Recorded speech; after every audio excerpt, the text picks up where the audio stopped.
তৃণমূল ভবনে সাংবাদিকদের মুখোমুখি রাজ্যের মন্ত্রী চন্দ্রিমা ভট্টাচার্য। চোখ রাখবো। ধরে নিয়ে যাওয়া, ধর্ষণ করা একটা ছোট শিশু 11 বছরের কোথায় হচ্ছে? আমাদের রাষ্ট্রের রাজধানীতে। রাজধানীটা কেমন হয়ে গেল? নির্ভয়া থেকে আমরা দেখে আসছি যে কিরকম অবস্থা সেখানে। এটা একটা রাষ্ট্রের রাজধানী নাকি এই অত্যাচার ধর্ষণের রাজধানী? আমরা এই প্রশ্ন করতে চাই। কারা আছেন দিল্লিতে? শাসন ক্ষমতায় কারা? ভারতীয় জনতা পার্টি।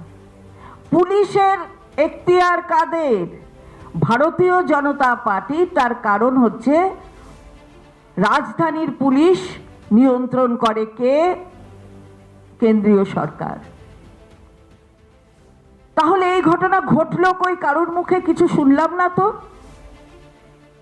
কোথায় দেখছি না তো কোনো টিম পাঠানো, দেখছি না তো মহিলা কমিশনের জাতীয় স্তরে যারা রয়েছেন তারা দৌড়ে চলে গেলেন, দেখলাম না তো।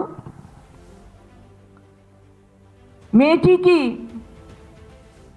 কোনো বিচার পাবার যোগ্যতা রাখে না? এই বাচ্চাটি, আমরা জিজ্ঞাসা করতে চাই। বারে বারে বলেন তো পরিবর্তন চাই, পরিবর্তন চাই। কিসের পরিবর্তন? বাংলায় আসেন যখন তখন পরিবর্তন চাই। আসলে পরিবর্তন চাই আপনাদের মানসিকতার। আপনাদের এই যে শুধুমাত্র ব্যবহার করা মানুষকে নিজেদের ক্ষুদ্র স্বার্থ চরিতার্থ করতে, তার পরিবর্তন চাই। পরিবর্তন চাই। বাংলায় আসলেই অনেক রকম কথা। কি বলছে? নথি কি বলে? আমরা বলি না, নথি বলছে যে আজকে একেবারে ধর্ষণের স্বর্গরাজ্য হয়ে গেছে আমাদের রাজধানী। তার সাথে সাথে যেটা হয়েছে, শুধুমাত্র রাজধানীতেই তো সীমিত নয়। কেন্দ্র যে শাসিত হচ্ছে যার যে দলের দ্বারা, সেই দল যেখানে যেখানে শাসন করছে সেদিকে একটু তাকিয়ে দেখতে হয়। দেখতে হবে 2022-এর একটি রিপোর্ট, আমাদের নয়, মোটেই নয়, এনসিআরবি রিপোর্ট। কি বলছে এনসিআরবি রিপোর্ট? রিপোর্ট বলছে কলকাতায় সবচেয়ে lowest crime record. Safest city যদি বলতে হয় তাহলে কলকাতাকে বলতে হবে। আর তার সাথে সাথে আমরা যদি দেখি যে সবচেয়ে বেশি কোথায় কেস রেজিস্টার্ড হয়েছে, সবচেয়ে বৃহৎ রাজ্য উত্তরপ্রদেশ। উফ, কি ভালো জানো সেই রাজ্য। সেখানে রেজিস্টার্ড হয়েছে 65,743টি কেস। পেছনে পেছনে আসছে কি মহারাষ্ট্র। মহারাষ্ট্রে কত? 45,331টি। তাহলে হলোটা কি? ভারতীয় জনতা পার্টি শাসিত রাজ্যগুলোয় এই ধরনের ক্রাইম রেকর্ড বলছে মহিলাদের উপর অত্যাচারের মামলা।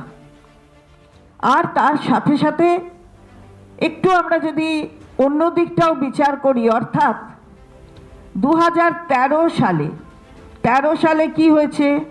আর তখনও আমাদের মাননীয় প্রধানমন্ত্রীর দল শাসন ক্ষমতায় আসেননি, তিনিও প্রধানমন্ত্রী হননি। এই ধরনের ক্রাইম হয়েছিল 3.09 লক্ষ। 3.09 লক্ষ। আর সেটা বেড়ে দাঁড়িয়েছে 2022-এ 4.45 লক্ষ।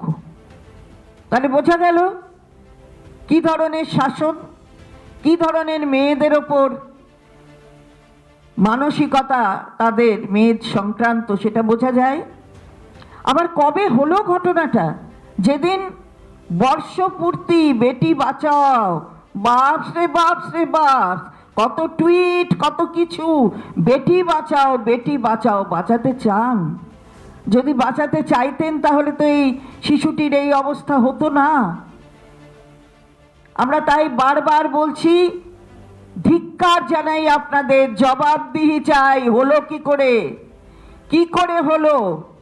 রাজধানীতে এই ধরনের ঘটনা, জবাব দেবেন না? এইটাই আপনাদের সামনে আমিও বললাম। আমার সঙ্গে আমার সহকর্মী রয়েছেন মাননীয় পার্থ ভৌমিক, তিনিও তার পক্ষ থেকে বলবেন। আপনারা এতক্ষণ শুনলেন আমাদের রাজ্যের মাননীয় মন্ত্রী মাননীয়া চন্দ্রিমা ভট্টাচার্য বিস্তারিতভাবে বলেছেন। আমি শুধু দুটো কথা আপনাদের জ্ঞাতার্থে জানাতে চাই। দিল্লিতে পরিবেশ দূষণ অনেক আগে থেকে শুরু হয়েছে, আপনারা জানেন। ভারতীয় জনতা পার্টি শুধু পরিবেশ দূষণ করেনি, মানুষের মনটাও যাতে দূষিত হয়ে যায় তার পুরো ব্যবস্থা করে ফেলেছে। জীবন জীবিকার খোঁজে একটা 11 বছরের মেয়ে, যিনি ট্রাফিক সিগন্যালের তলায় গোলাপ ফুল বিক্রি করতে গিয়ে তাকে প্রলোভন দেখিয়ে জঙ্গলে নিয়ে গিয়ে তাকে নির্মমভাবে ধর্ষণ করে অত্যাচার করে গোলাপের পাপড়িগুলোকে ছিঁড়ে ফেলা হলো। যারা ছিঁড়ে ফেললেন, যাদের রক্ষা করার দায়িত্ব ছিল, যে স্বরাষ্ট্র মন্ত্রক বারংবার বিভিন্ন ক্ষেত্রে ব্যর্থ হয়েছেন, তারা আবার একটা ব্যর্থতার উদাহরণে নিজের আর একটা সংযোজন করলেন। অবাক লাগে যখন তারাই এসে বলেন যে বাংলার বুকে পরিবর্তন চাই। বাংলা কি অবস্থায় আছে? বাংলায় মেয়েরা, নারীরা, মা বোনেরা কতটা সুরক্ষিত? আমি সেটা বলার জন্য, যেটা চন্দ্রিমাদি বললেন 2022-এর পরিসংখ্যান, আমি সেই তথ্যগত দিকেও যাব না। আমি আপনাদের অনুরোধ করব, আপনারা নিজেদের বিবেক বুদ্ধির কাছে নিজেরা নিজেদের প্রশ্ন করুন। আপনার বাড়ির মা বোনকে জিজ্ঞেস করুন, এই যে দুর্গাপুজোয় সারা রাত জেগে ঠাকুর দেখলি, তোর কি কোনো অসুবিধা হয়েছে? নিজের পরিবারের লোকদের জিজ্ঞেস করুন, কালী পুজোয় যে বাংলায় সারা রাত জেগে বারাসাত কিংবা নৈহাটি কিংবা কলকাতায় মা বোনেরা ঠাকুর দেখেন, লক্ষ লক্ষ মানুষ, তাদের কি কোনো অসুবিধা হয়েছে? বাড়ির মা বোনেদের জিজ্ঞেস করুন, পার্ক স্ট্রিটে 25শে ডিসেম্বর সারা রাত জেগে যে মা বোনেরা কলকাতার রাস্তায় ঘুরে বেড়ালেন, তাদের কি কোনো অসুবিধা হয়েছে? সারা পশ্চিমবাংলায় যে এত ফেস্টিভ্যাল পালিত হয়, সারা রাত জেগে বাংলার মা বোনেরা বিভিন্ন ফেস্টিভ্যালে অংশগ্রহণ করেন, প্রশ্ন করে দেখুন কটা মা বোনের অসুবিধে হয়েছে। তার মানে এই যে মানসিক নিরাপত্তা নিয়ে, কারণ আমার মা বোনেরা জানে বাংলায় রাতে আমি সুরক্ষিত।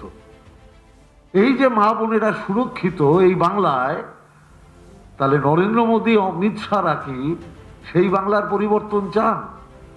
যেখানে বাংলায় মা বোনেরা যেখানে সুরক্ষিত, সেখানে দিল্লির 11 বছরের একটা গোলাপ তার পাপড়ি ঝরে পড়ে গেল, বাংলায় একটার পর একটা গোলাপ ঝরে পড়ুক, অমিত শাহ, নরেন্দ্র মোদীরা কি সেই পরিবর্তন চান?